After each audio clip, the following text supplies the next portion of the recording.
Hey guys, what's up? Coach from TechInform.us, and today I'm going to talk about my views and opinions on, is Apple too closed-minded, or are they too strict with their products and software? So you can see we are on their website, and they just released iTunes 10, new iPods, new everything. So let's go to their store. So as you can see, when it loads, don't know why it's loading so slowly. There we go. Let's refresh. So Apple really is, they strive for simplicity, and I mean you can really tell that by looking at their website. But when is it too simple? That's really the question here. iTunes 10, let's open that up. I don't know if I can find it. It's another thing. iTunes 10, is iTunes 10 a little bit too simple? You can see that they got rid of the color in the sidebar. They took away some features. Have they simplified iTunes a little bit too much for its functionality? Have they gotten rid of functionality for the side of simplicity? That's just something you gotta think about. I can't really give you an answer to these questions, but I can talk about my opinions. Let's start with the iPad. The iPad. Has Apple gone too simple with the iPad? I believe no. I believe that the iPad hardware has very, very great potential. I believe they haven't gone too simplistic with it. On the software side, that's questionary. Uh, there could be widgets, there could be new features. I really wish that the iPad OS was separate from the iPhone. They are separate OSs, but they're very much alike. That's the thing. The iPad, in the 4.2 software update that's getting ready to be released, doesn't have any features over the iPhone. And that kind of frustrates me.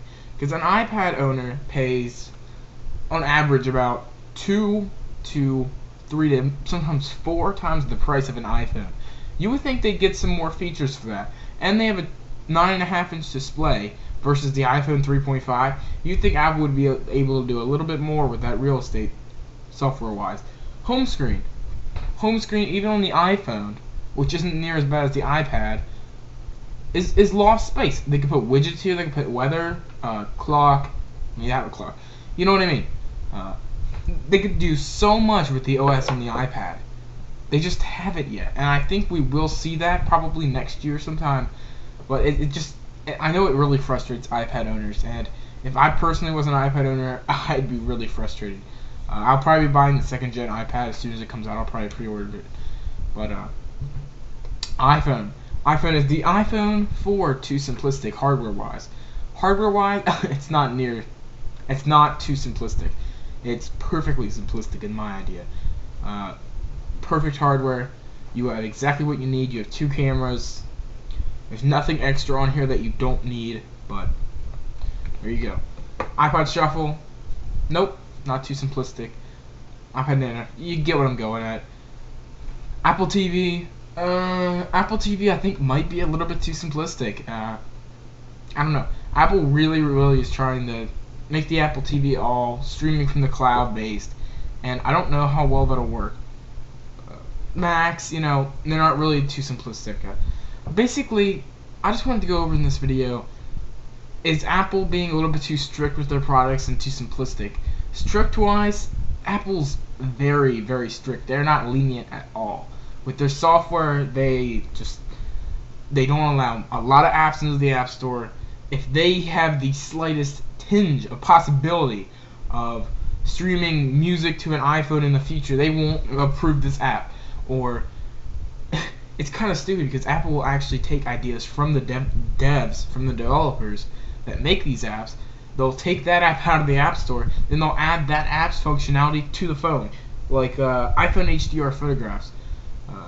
I'm not saying Apple copied the devs, but the devs had several HDR apps in the App Store, and the trouble with that is Apple took that. Yes, they built upon it, they made it better, but Apple took the HDR photography from the devs.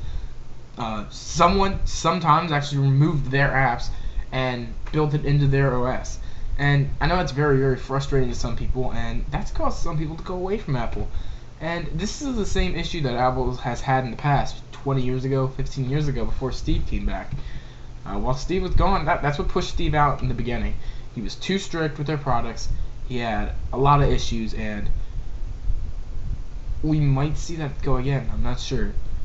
Apple's very, very strict with their products and software, especially, and it could be a problem for them. And they really need to work on that. If they really need to become a little bit more lenient, a little bit more user friendly. The products are amazing. It's the only reason people go back to Apple. Their products are amazing. But if their products were subpar or par, people would go to Microsoft. I mean, seriously. It's if their products were not so amazing and their software was not so amazing, people would not even bother writing apps for these.